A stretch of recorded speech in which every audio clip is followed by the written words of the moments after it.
Hey everyone, and happy Monday. It is the fifth messy confessions that we're doing here on Clean My Space.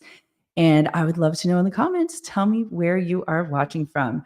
I think many of you know that my home is Toronto, Canada. So that's where I am today. And did I wake up to some snow this morning? Yes, I did. Yes, I did. Did it bring a smile to my face? No, it did not. For those who have been around for a while, you know I'm not the most positive person when it comes to snow. But anyway, I'm gonna really try my best here. So I've got Mary from Nashville. I've got Margie from Washington. Hi everyone. And yeah, just keep letting me know where you're watching from. I love hearing about that.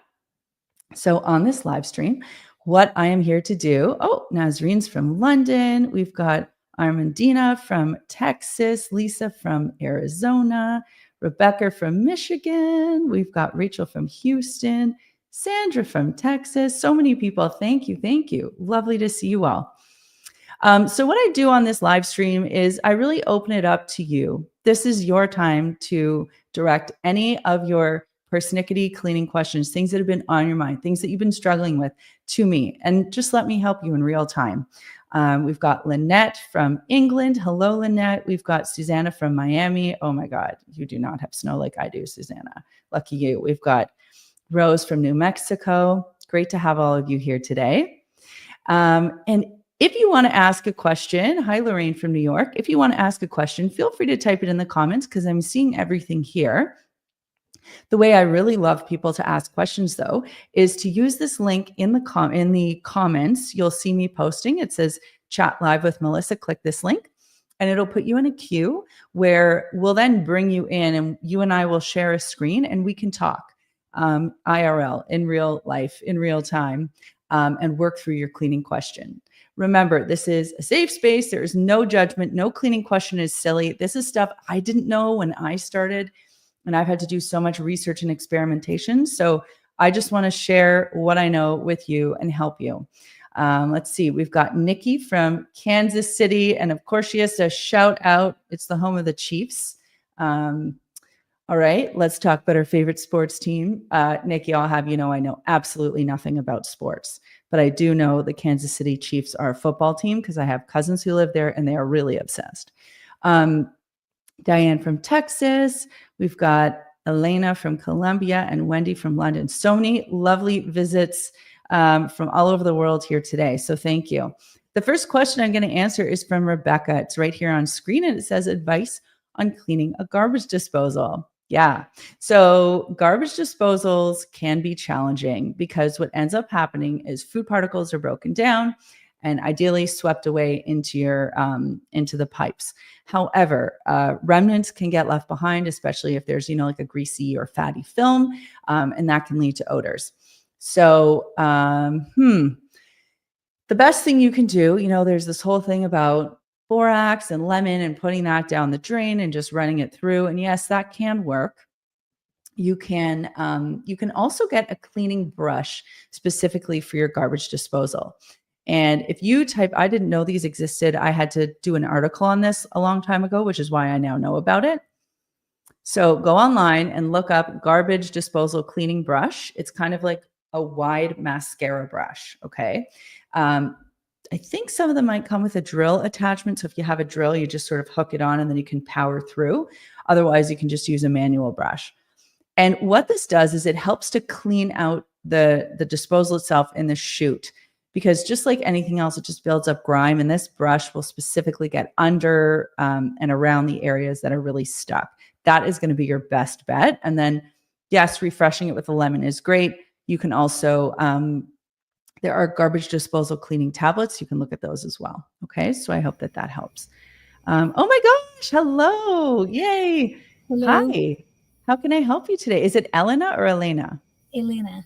Elena, how can I help you today? Okay, first I want to thank you because I recently became housewife and I was completely lost.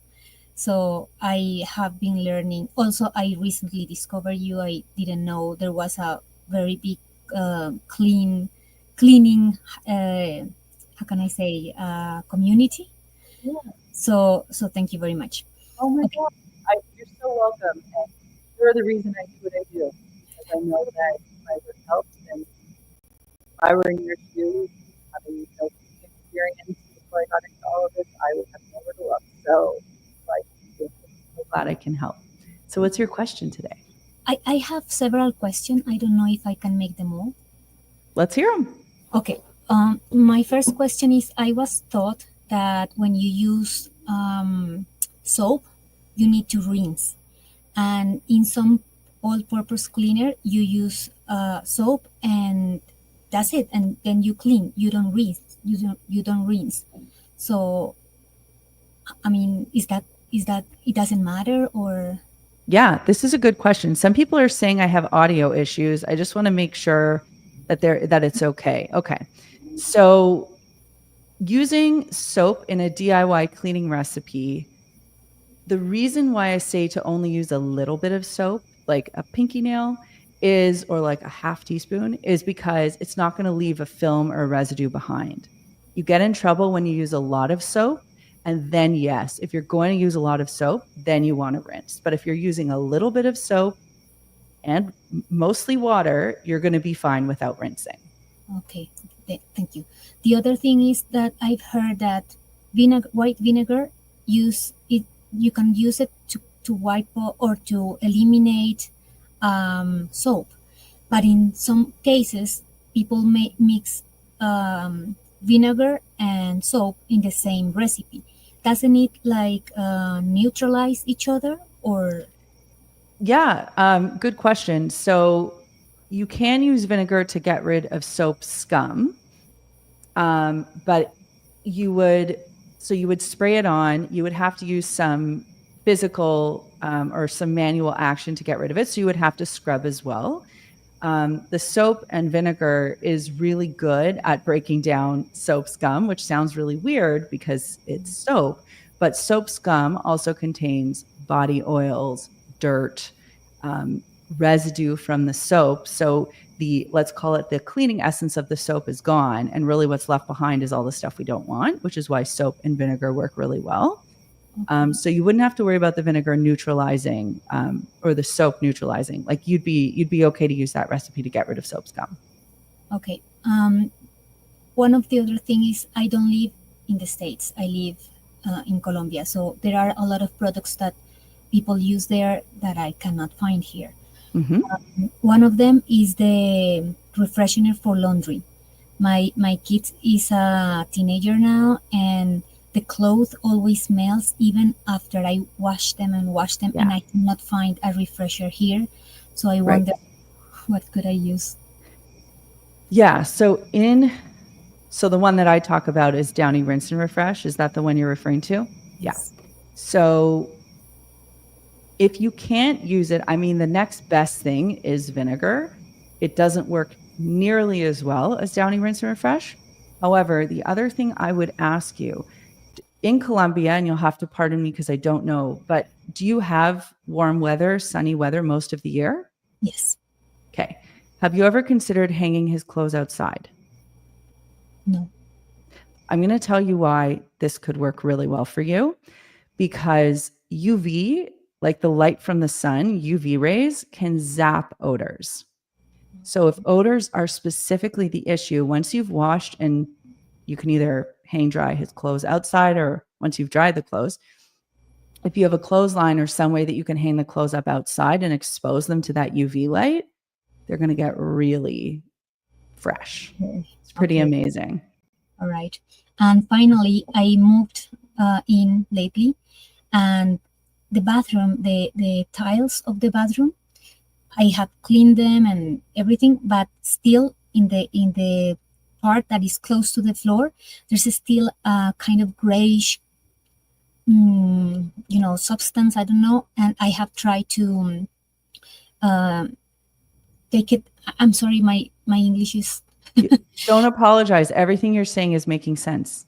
I have tried to scrub it with soap, with baking soda, with many things, and most of it I have get rid of it, but there is still a part that I cannot um, it's still gray.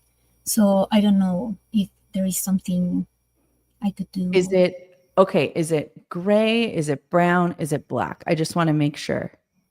It's grayish. I mean, you can see the tile, but it has Mhm. like a shadow, and it's only in one of the corners because I have taken all the rest. But in that little part is I feel like it's dirt, but I have tried to scrub it and nothing works. I Have you, if you took like a fingernail or a razor blade or something, would you be able to lift it off? Because what it could be, if it's gray, is it could just be really thick soap scum. So what happens sometimes, especially for people that use bar soap, like, bars of soap, that can build up so thick that it leaves like a coating on the tiles, and you literally have to scrape it off to get rid of it, which is why I don't advise using bar soap. It just requires more cleaning. So if it's gray, it could be that. But if Mhm. it's black or brown, then it could be mold or mildew, in which case you don't think it's mold or mildew. No, because I have used bleach Yeah. and I have and mold. You Yeah. can take it off with scrubbing, and Yeah. it does.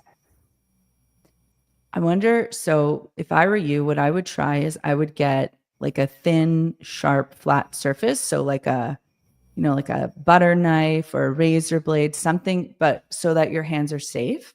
And I Okay. would just start to scrape, make the surface a little bit wet so you don't scratch, and go in at a 45-degree angle. So about Mhm. 45-degree angle, and just rub and sort of scratch that way, and see if you can lift off whatever that stuff is and then wipe it clean. Okay. Um, I'm gonna try it. yeah. And I think vinegar could also really help you. Okay. I have tried Okay. vinegar and citric acid also. Tea tree oil. Yeah. Okay. It helped me with most of the bathroom, but Okay. that little part is driving me crazy. So Oh my gosh. I'm sure your house is immaculate, and it sounds to me like you're on the right path. So thank keep you up very the great. much, Lisa. You're Thank welcome. you. I'm so Yeah. happy to be here and talk to you. It was really lovely chatting with you as well. Keep in touch. Okay. Oh my gosh. I love live questions. Please, please do what Elena just did. Elena, sorry. Okay. We're going to move on to some other questions. Wendy says, is it a good idea to take a before photo of a messy space to see your progress? Of course. That's a great idea. Sometimes I take pictures of things, even hard things, just to remind myself of where I started. So if I'm in the middle, exactly as you're saying, Wendy, if I'm in the middle of a project and I'm really struggling, taking a picture, taking that before, and even just scrolling back, or sometimes, like, I don't know if you have this, but I have group chats with my friends, and sometimes I'll just say to them, like, oh, because I think a lot of like I love to joke. I'm very sarcastic. I'm very self-deprecating. So I'll send a picture to my friends and I'll be like, FML or something like that, like a little text. And it's kind of fun and funny to sort of just throw that out there into the universe, and, keep track, and then be able to show them, yeah, this is what I accomplished, or like they're not totally invested in that, but it's also nice for them to say, hey, great job, good for you. And even just as something for you to look at yourself. So I hope that helps. All right. What question do I have next? This is from Lorraine. How long should you keep boxes that your products come in? I'm laughing because this is like an ongoing argument. Okay. So this is my theory. I don't keep shoe boxes, except I have one shoe box that I kept. I got these very tall boots, and I kept the shoe box for that because they can be hard to store. So in the off season, I'll lay the boots in that box and I'll store the box. But aside from that, if I get a new pair of running shoes, I do not need the box. So if I'm in store, I just leave the box in the store. If I order them online, I break down the box and I get rid of it right away. For a cell phone, I keep a box for the time period that I have the phone for. But for, like, a random electronic item like this thing that's keeping my cords, I don't need the package for that. Beauty products, same thing. Like, I personally, I just get rid of most boxes. because I don't see a value in keeping them. Truly, the only thing, I know this sounds weird, but the only thing I will really keep a box for is like my laptop, my Apple stuff. I don't know why. It's kind of a weird thing, I guess, just a personal thing, but that's what I keep boxes for.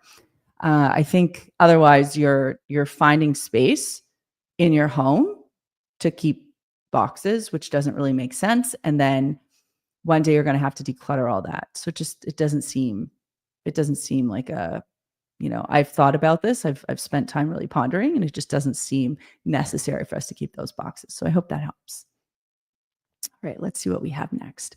Sing It. Quick question. Is your DIY all-purpose cleaning solution safe to clean walls with any paint? Not any paint. So if you have matte paint, matte paint is like let's call it driest of the paints. You do not want to use anything, water, magic eraser, soap and water, nothing on that, okay? Because it's going to show marks forever.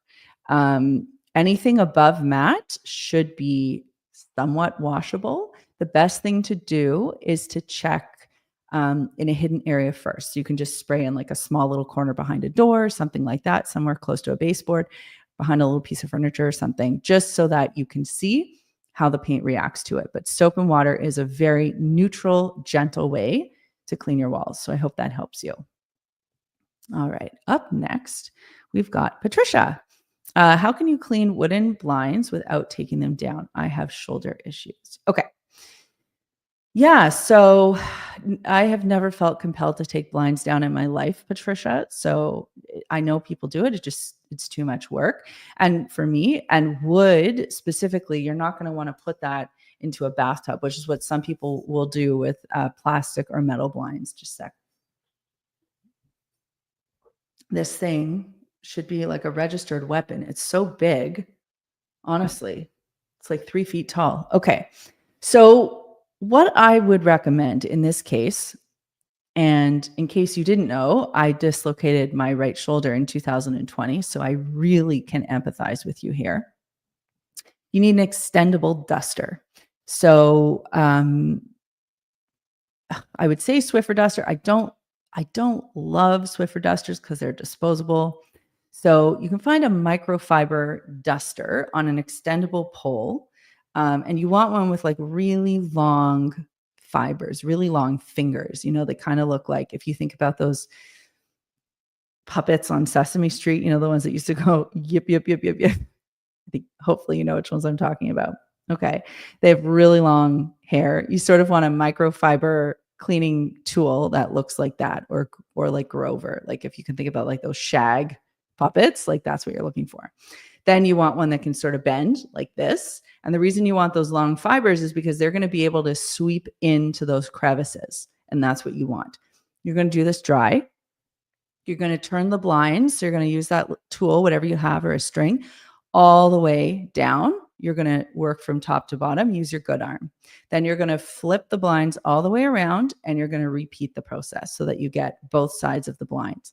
If there's still dirt left behind, shake off the duster and spray the blinds with some soapy water. Then you're going to do the same thing with the microfiber duster, but this time you're going to quote unquote clean it.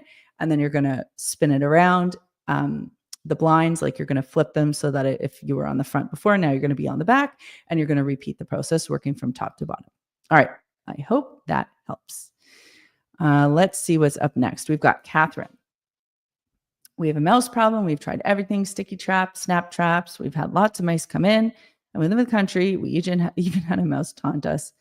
It left poop on the trap. Oh, all right. Pest control is not my absolute forte, Catherine. But what I will tell you is this. When there is an issue with mice, it's one that you sort of, if you can't solve it with what you've already done, you might want to bring in a pest control business and just let them kind of manage it for you. It's been, nothing works. Oh my God. All right. So in that case, have you checked your like any openings in the house just to see where they might be coming in from? Because this is the other thing. If you can find the source where these guys and gals are making it into your house, that might be your best preventative measure. Mice are really smart. So I had a friend whose parents had this issue. This happened when we were younger. And I remember there were just mice all the time in her house. And it was like a nonstop problem. And eventually they just had to figure out the source. So what this could look like too is, is there a food source that they're getting into? You have to figure out where that is. If there's a little crack or a little hole, look at filling that. Like your dryer vent, if it's venting to the outside and one of the little flaps on the dryer vent cover are missing, mice can make it in there. I mean, they're very skilled critters at making it into your home. So if you've tried the traps and you've called a pest control service already, I think your next step is to look for the source. I wish I had a better answer for you. And like I said, pest control isn't exactly my area of forte, but I hope at the very least that helps. And the other thing I'll say is I know that there are some like natural sort of, DIY things that you can use. Either like I know for squirrels, a lot of people say they use cayenne pepper to sort of keep the squirrels out of their planters. But I don't know if that works for mice or not. I would advise if you want to just do some quick searching, I would do it, but I'm on a live right now, but I would do some quick searching just to look up essential oils that mice might really hate and like cinnamon, cayenne pepper, that kind of thing. Like maybe there's something there. Some animals really react. They really hate certain smells or flavors. So look into that too. Okay. Good luck. I hope that helped a little bit. All right, let's see what we've got next. Just going to have a look here. All right, we've got something from Nikki. We've got this liquid in a half-gallon jug. I think it's fox pee or something like that. We sprayed it all around. We haven't had a mouse since. We get mice every winter. So coyote, it could be fox, but I think it's coyote, if I'm not mistaken, because I know I've heard of this. It's like wolf, coyote, fox, something like that. But Nikki, that's a great point. So Catherine, you can look into that. Oh, and Joanna says that mice don't like mint. So these are some really, really great tips that you're getting. Urine, I totally forgot about that, but I saw that online one time. That's a great point. Oh, Mary's so sweet. I have your book for main resources if I need help. Oh, that's so sweet. Thank you. All right, let's see. We have lots of different comments coming through about the mice. It stinks, but it works amazingly. Oh, well, tomato, tomato. You have to make your choices in life. Okay. Lynette says, my pest control person said it's fine to use steel wool for any openings. Mice. My pest control person said to use fine steel wool for any openings. Mice can get into a dime size hole. I have seen it. They can. So yeah, that's actually a very interesting technique to sort of stuff steel wool in there. That's really, really interesting. And Brian is suggesting not to use glue traps either. So yeah, lots of really great ideas coming through. I'd love to just take a moment and let you guys know what's going on over at Clean My Space. So we just released a video the other day, and it is called 16 Secrets of Clean People. So I love sharing this information. I'm constantly, thinking through what I can share to make cleaning a little bit easier and more efficient for everyone. So in this video, it is chock full of some really great tips and tricks and ideas that you can incorporate. And what I love about these videos is that even if you were doing just about everything, there's always something new to learn. So we will do everything we can to get you that link in the comments so that you can check out this video. I'll also remind you that if you want to join me live right here, we can share a screen and you can ask me any question that you have and we can sort of chat through it live. There is a link. You'll see it with my comment right there. There's going to be a red dot beside it. And all you have to do is click that link and it'll bring you right into the waiting room. And then you and I can have a little chat. Remember, no cleaning question is too silly. This is a safe space. I just want to be here to help. That's why I run these lives. I love the Clean My Space community and I will do anything I can to help. And if you don't know, we have a membership program for Clean My Space. This is like not a requirement by any sense. You're always welcome to our channel, and anything that we do, you will get for free as always. If anyone does want to become a member, we will do the occasional member only live stream. We also put up blooper videos and extra tip videos every single week, or every single video release that we have. So you always get that little bit extra, and the bloopers are ridiculous. You think I'm so polished, and yeah, you should see the behind the scenes. You should see some of the stuff that happens that don't make it into the regular videos. I can be a little bit ridiculous sometimes. Anyway, so that's that. And if you're interested, you can click the description or click in the description to learn more about the membership program. And you can also see more about it on our channel. Sorry, my brain is like going in 60 different directions right now. The final thing I want to say is that today is Cyber Monday.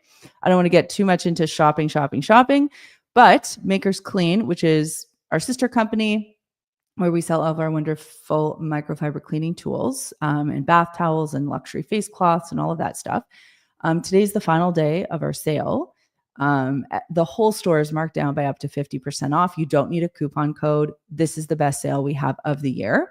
So if there's any sort of cleaning tools or microfiber tools that you were thinking of getting, or our bath collection with towels and hand towels and face cloths and all of that, go check it out, because today's the last day of the sale. So it's at makersclean.com or makersclean.ca. Okay, let's get back to the questions. So Mary says, I have a lot of mold issues. I use air purifiers. It always smells musty. I do have an air conditioner and a heater in one unit. Okay, so Mary, let's talk through this. Air conditioner and heater in one unit, that's one thing. Mold can form when there's moisture in the environment. So the first thing I would say is, do you live in a humid part of the world, or a humid state, like where I live? In the summers, it's insanely humid, and then it is so dry. You need like extra support, like life support for your skin and hair. So a dehumidifier can be very helpful if you live in a very humid environment. There is like a specific humidity level. I don't remember off the top of my head, but I think it's like 30% humidity is sort of like the sweet spot. And if you have more humidity than that, you're always going to run into mold issues and encounter that. So an air purifier is helpful, but it's sort of like a salmon swimming upstream, right? If you're using an air purifier and you're constantly cleaning mold and you're trying to turn on your fan, but your home is really humid, you're just going to encounter that issue. So dehumidifier is going to be really important.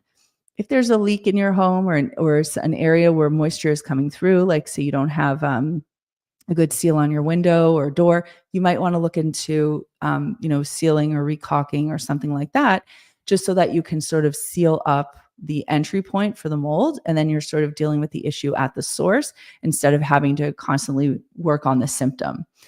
So I hope that helps. I think that is your best bet, Mary, is to sort of find that source and then think about getting a dehumidifier. Okay.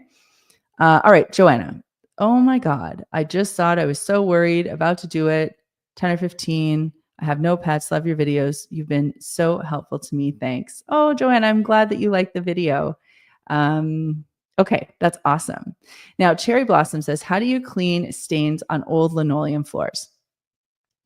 So these are sort of tricky. The best product I found for linoleum is Rejuvenate. And if you give me a second, I'm just going to look it up so I can give you the right name.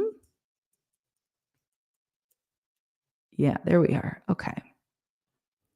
So I'm going to look up linoleum because I want to make sure I'm giving you the right name of the product. Okay. So let me get over to their website. So the product that we want to look for is, let me find it. I know, you see, if I'm by myself, I can do this in privacy. However, since I'm live with you, you're just going to have to wait while I do my Googling so I can get you the right name. Okay, so Rejuvenate All Floors Restorer. This is what I would use. Okay, Rejuvenate All Floors Restorer. Restorer. It's a hard one to say. That's what I would look at. And the Rejuvenate line, and just to be clear, it's spelled Rejuvenate. Okay, so you can look it up.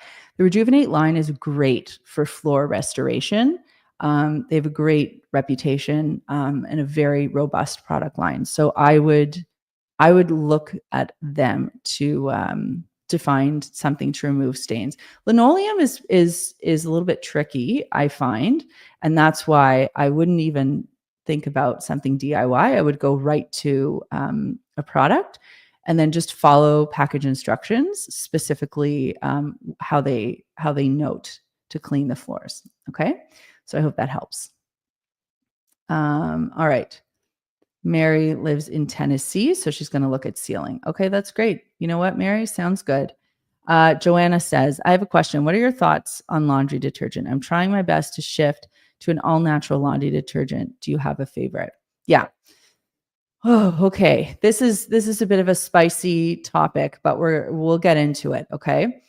So I have tested many laundry detergents in my day, Joanna. And I think my hope is, if you've been around Clean My Space for a little or a long time, that I always try to make the most environmentally conscious choices with the products and tools that I use and that I recommend. That's always, my first priority. However, there are times where products can look like, sound like, and feel like they're environmentally friendly, but they're actually not. And a perfect example of this are environmentally friendly laundry detergents. Okay. The way that they are made and the ingredients that they have, quite simply, cannot get your clothes as clean as a conventionally made detergent. And what's even worse is when I see people talk about DIY laundry detergents.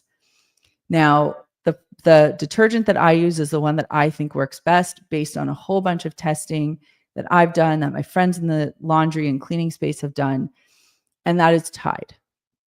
Specifically Tide Hygienic Clean. And the one that I use is the free and gentle version. So there's no dyes and no perfumes.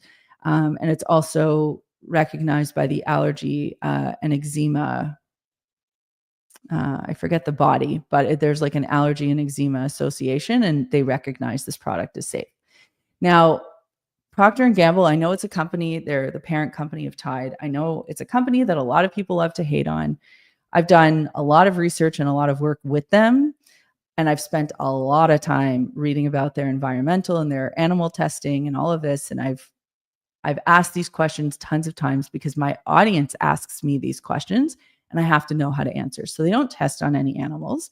And when it comes to their environmental practices, they're pretty mindful, and you can actually read about it on their website.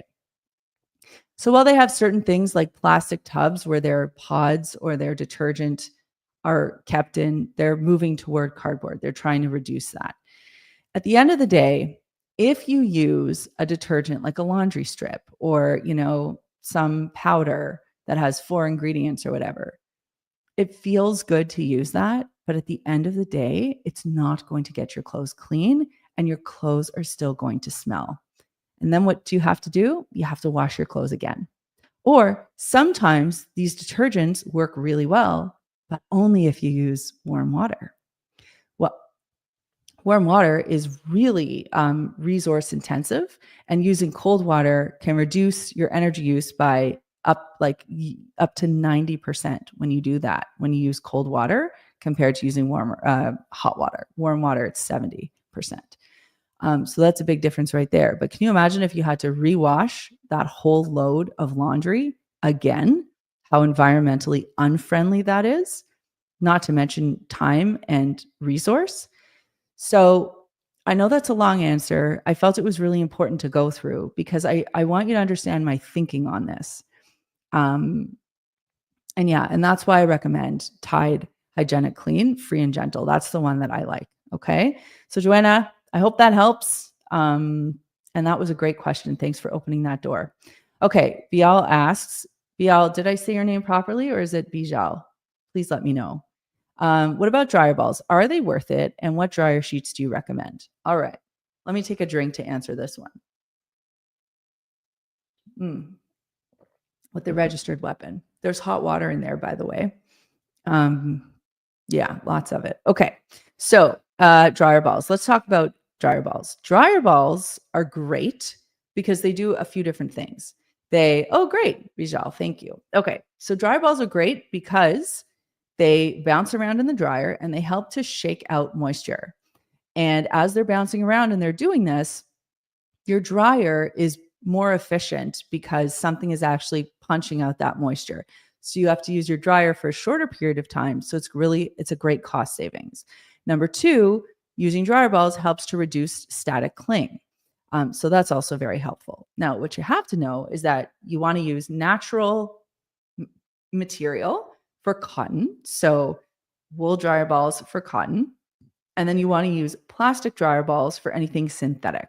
And why is that? Because if you use a cotton dryer ball, a wool dryer ball in a load with yoga pants, you're going to see little fibers sticking to all of those pants. So you want to make sure, it's very annoying that you have two, okay? One for natural and one for synthetic. You could use synthetic for both, technically. I think the wool dryer balls are just a nicer option. You know, they're a little gentler, they're natural, but you do you. I realize it's like buying two different things. So just want you to understand the difference. If you're using dryer balls, you don't need dryer sheets. And in fact, I feel very strongly that in 99.9% of cases, dryer sheets are superfluous. You don't need them.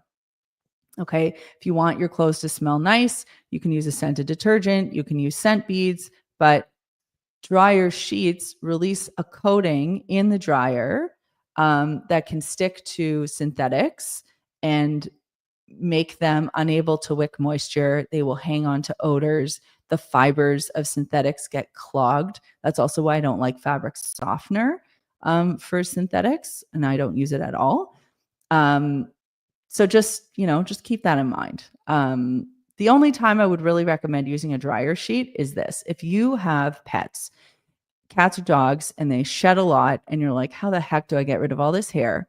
Put a dryer sheet into your dryer, run your dirty load in the dryer for 10 minutes, remove the dryer sheet, put the load into the wash, run it through, then put the load back into the dryer.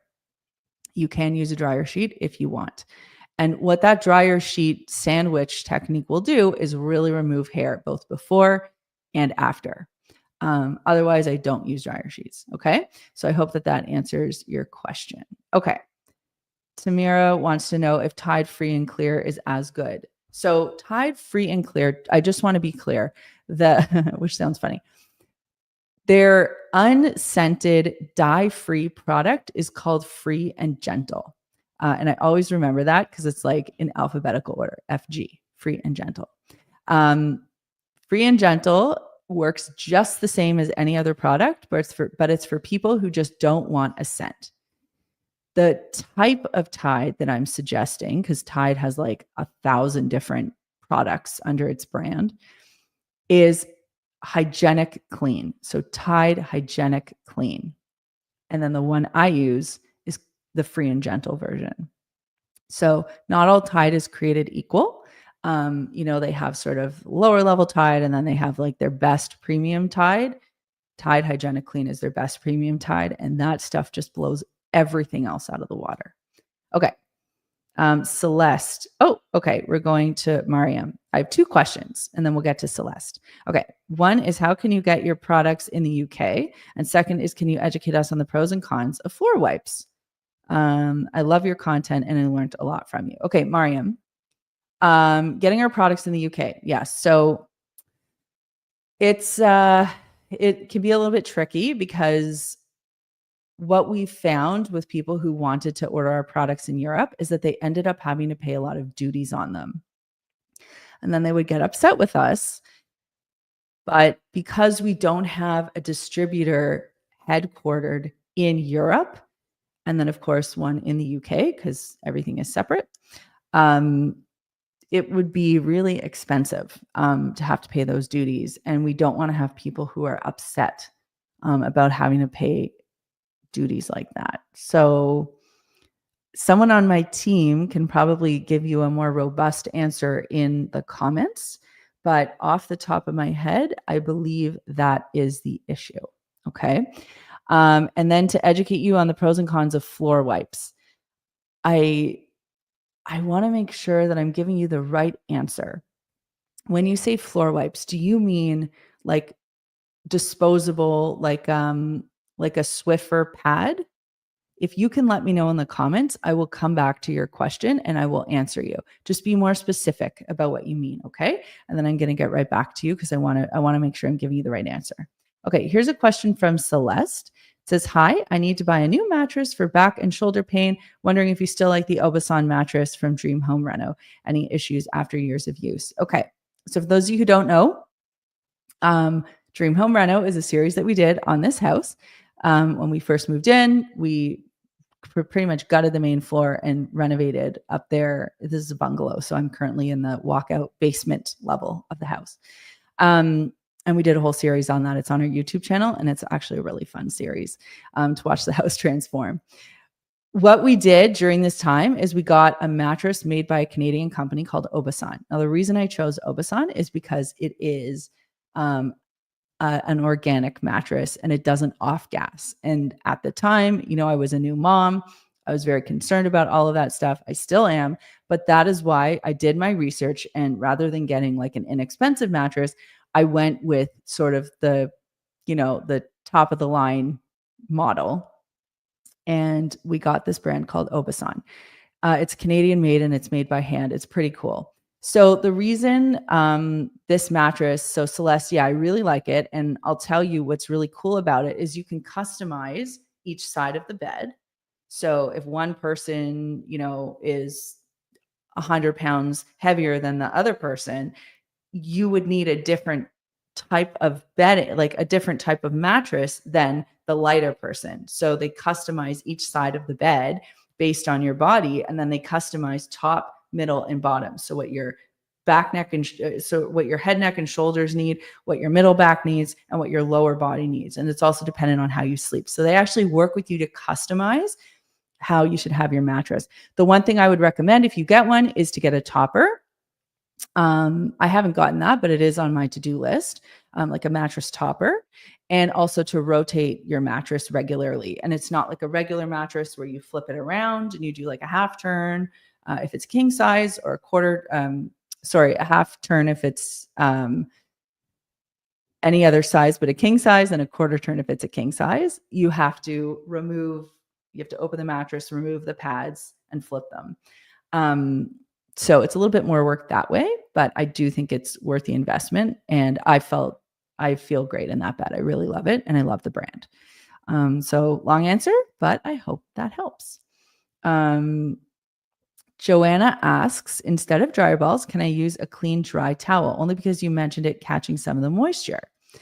Yeah. Okay. So I'm going to say no. And I'll tell you why. When you mix fabrics in a load of laundry, whether it's a wash or a dry, the fabric weights can affect the texture of the lighter garment type. So if you have a heavy towel and then you have light t-shirts in there, while the dry towel can help to absorb moisture, it's also going to rub against that thinner material during the tumbling in the dryer. And what's going to happen is it's going to cause that pilling on your clothing. You're going to have like balls on the clothes show up. So I actually don't love that version. I really, if you're going to use dryer balls because they are great, and don't sub them out for something that's a heavier weight texture or fabric. Diane says, I just bought your Cyber Monday specials and I'm ready to use them all. Oh, I love hearing that. And let me know in the comments if you made any Black Friday or Cyber Monday purchases, Makers Clean or otherwise. I'd love to know what you got your hands on. I spilled a little, but I was on TV. If any of you are in Canada, I was on the morning show on Friday and I was talking about some of my favorite Black Friday finds. And That Contigo mug was one of them. Like half the price of a Stanley, and it's the exact same. And yeah, I'm really a big fan. So anyway, that was one of my little thing. Joanna says, your thoughts on the Swedish cloths? Yeah, I mean, listen, you're going to think I'm biased because, we're clearly a competitor. My issue with the Swedish cloths is I don't trust that they're ever getting clean, ever. And they're essentially like a sponge. Like you use them, they're reusable paper towel, if you will. You use them. They say that they don't smell. You got to get rid of them after 30 days. Like I wouldn't use one because I never want to know what's inside of those. I know that sponges and dish towels, like cloths like that, just you can't ever get rid of the bacteria. So I guess if you want to use them for one very specific purpose, you can do that. But I wouldn't use it as an everyday cleaning cloth for, my kitchen or sink or anything like that. Yucky. Just saying. This is just my thoughts. Tamira says, I want to buy your mop. Why this shape? Yeah, this is a great question. So if you haven't seen the Maker's mop before, it has, we call it the taco mop or the U-shaped mop. There it is. And it's got this weird little shape for a reason. So if you look at it, you'll see that there's a curve. And then right at the bottom, there's sort of like a pointed, almost like a squeegee edge. Then you'll see that there's Velcro up on the front. It's also there on the back. And then there are those 4 sort of rubbery asterisk pieces. So you can punch a microfiber cloth in there, like a large heavy duty microfiber cloth in there. And you can use that to do any cleanups. Like if you made like a big spill or you want to just quickly dry your floor, you can throw a microfiber cloth on there. Or you can use the Velcro pieces there to attach the mop pads. You'll see we have 4 in that case, in the package there. The reason it's the U shape is because, quite simply, when you have a flat mop and you apply heavy duty pressure, what ends up happening is the mop right at the pole, right at the point where the pole meets the base of the mop, has a lot of heavy pressure, but the sides can't really utilize that pressure because it's not evenly distributed. With the U-shaped mop, like what we have, the pressure is evenly distributed across the entire mop. So if you have to apply pressure because you're in a, quite a dirty area, or if you want to just dry an area, clean an area quickly, you don't have to repeat your work as frequently because your mop is doing all of that heavy duty cleaning and scrubbing for you. The other cool thing about it is that you can sort of lean on one half of the mop. So if I'm standing in that position that I'm standing in right there, I would use the half of the mop that's pointing toward my feet. And then I can quickly, when the mop pad sort of looks dirty on that side, I can quickly flip the mop around and use the other half, the half pointing toward the camera with the Velcro strip on it, and continue my mopping. Then rip off the pad and change the pad. So the stroke when I'm mopping is getting the surface clean in the same amount of time. I'm applying more force and I can use 2 sides of the pad. So it's a pretty cool mop. And that squeegee edge is great too, because it allows you to get into sort of tight spaces and corners that you wouldn't otherwise be able to get into. So imagine using something like that to clean ceiling corners, baseboards, because you can use it for high and low and wall cleaning as well. Whereas if you use a flat mop, it sort of like flips here and there and all over the place. And you're not going to get as precise or heavy duty of a clean. So that's the benefit to using the Maker's mop. All right. Bijal wants to know, what do you feel are the best bed sheets? Whew. Okay. So this is a good question. And this is very person dependent. Sheets I do not like. Flannel, because you will just sweat like crazy. Microfiber, not a fan of microfiber sheets. I really love a natural fiber for sleeping. Cotton can, you want to use something that's made very well. I think, not that you want to spend hundreds of dollars on sheets necessarily. Maybe you do. And if you do, I have a recommendation. But if you don't, just get something like percale, something that's just designed specifically for you to sleep on. You want like a nice tight weave, something that's light and breathable. I think one of the biggest concerns people have when they sleep is that they get hot and sweaty. So really thin sheets are going to help with that. If you want to spend more money on sheets, if you have that in your budget, there's a brand called Silk, Silque, and they make amazing sheets. And what's nice about sleeping on Silk is that it keeps you cool. So even in warm weather, it keeps you cool. And then in cold weather, it keeps you cool as well, but you're not like freezing. It's also really great for your skin and your hair. So that's a consideration. Alrighty. Yes. Okay. Mariam confirmed. I'm talking about disposable floor wipes, which come in bags. So I guess that's like something like a Swiffer wet pad or something like that.